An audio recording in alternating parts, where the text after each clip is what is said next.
Tanggal na nga sa trabaho eh. Paano gagawin ko? Eh, sana tanggal ako eh. Malas eh. Nako! Paano ka kasi hindi mamalasin, ha? Wala kang ambisyon! Kontento ka na ganito tayo habang buhay, isang kahig, isang tuka! Tapos sasabayaw pa ng pag-iinom!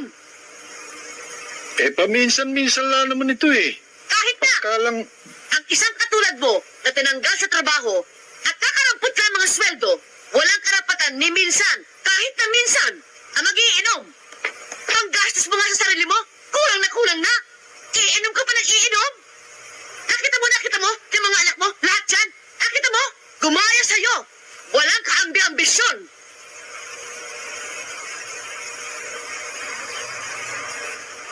Ako, buwisit na ito ha. Pa naman eh. Talagang hindi na ba kayo titigil? Wala na kayo ibang ginawa kundi mag-aaway Kaya minamalas tong bahay na to eh.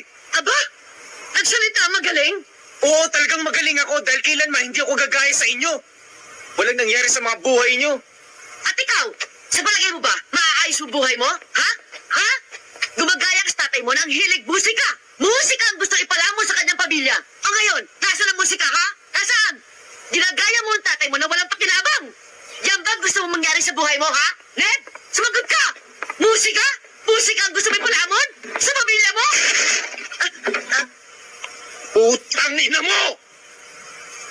Hindi magagaya sa akin yung anak ko dahil walang asawang katulad mo! Kaya hindi natuloy ang pangarap ko eh. Dahil kinontra mo eh. Pinamili mo ko kung yung pangarap ko, ikaw, natural, pipiliin kita, mahal kita eh. O ano nangyari sa akin ngayon? Isa akong walang kakwenta-kwentang tao. Walang pangarap, walang ambisyon, walang direksyon. Pero kahit ganito ako, kahit kailan di ako nagsisi, dahil wala ang pangarap ko dahil pinili kita. Kasi mahal kita eh.